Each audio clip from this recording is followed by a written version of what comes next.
Hello, everyone. Welcome to New Gen Politics. So this has to be one of the funniest internet trends I've seen in a long time. And this is actually how you win the culture war. So recently, something's been trending on X and other platforms, a movement called DignifAI, which is a combination of the words dignify, to dignify something, and AI. And basically what this movement is they're taking women's online photos where they're dressed in skimpy clothing or covered in tattoos, and they're using an online AI program to remove the tattoos and put their clothes back on. And women are going nuts about this, especially feminists. They're losing their minds. There's an article this week from the Daily Caller titled, "Some Internet Dork is Trying to Reclothe Beautiful Women Because of, quote, Dignity. It is pathetic." Yeah, that seems unbiased, doesn't it? And really is quite the harmless movement, but people are going crazy over it. So here's a couple examples. All they're doing is just reclothing women so they look more feminine, conservative, and all around beautiful because they're not objectifying themselves anymore. And I think one of the reasons people are finding this so upsetting is because it's almost a rejection of their image, their self-image. They put their body online to display for everybody, hoping for attention, and someone comes along and says, "I don't want to see that, no thank you." They're getting rejected, and they're taking it in a sense where they think they're being rejected because of their body, that they're ugly and people want to put clothes back on. No, what it is people are just tired of seeing pornographic images everywhere. Half-naked women leading to lust and temptation, leading to objectification, leading to this horrible cultural decline.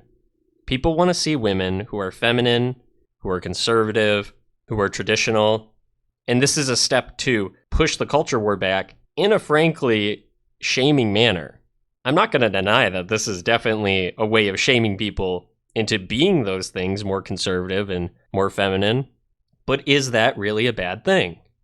Peer pressure has always been the mechanism to keep society in check, to make sure people are doing the things that they should be doing that aren't quite covered by the law, things that can't be covered by the law, or not enforced in as an effective way as peer pressure does, social pressure.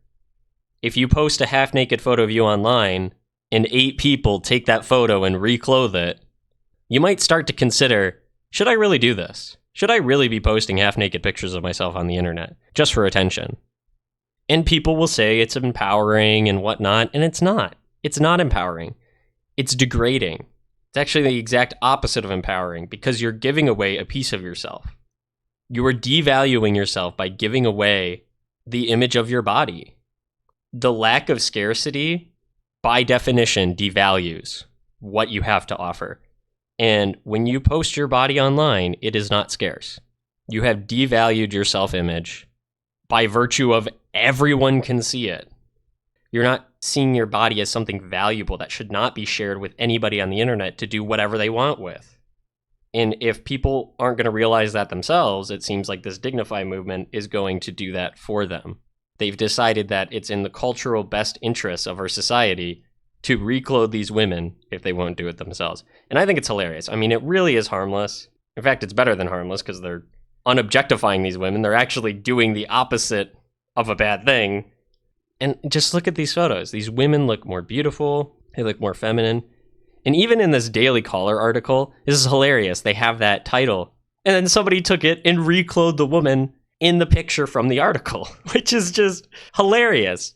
The people doing this movement are not shamed when you call them online internet dorks. They think you're pathetic and creepy for encouraging women to objectify themselves on the internet. And I think this picture is the most stark contrast I've seen. On the left, you have basically what you'd see on Instagram. You'd see millions of pictures of women just like this, skimpy bikini, holding a dog. That's the representation of their life and their happiness. And on the right, you have a beautifully clad, conservative, feminine woman holding a baby. Same woman, who looks happier? Which one are you more attracted to? The woman on the left looks vapid and hollow. Woman on the right looks fulfilled. Clearly the same woman, clearly a fake picture, but it just shows this is what you could have if you didn't expose your body to everyone on the internet, if you actually sought after things that would make you happy long term, like family, community, values, religion, you could have a fulfilling life. You could be 1 in a million instead of like everyone else. You could have value that's innate, value that's valuable to the people who matter, not valuable to creepy guys on the internet who want to see you half naked. So I hope this kind of continues and takes off.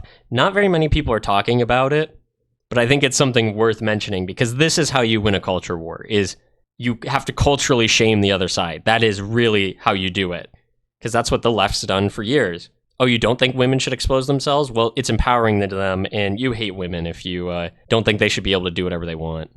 You're inhuman. You're a bigot. You're a racist. You're whatever. They shame you. They use shaming language. That's what the right needs to do.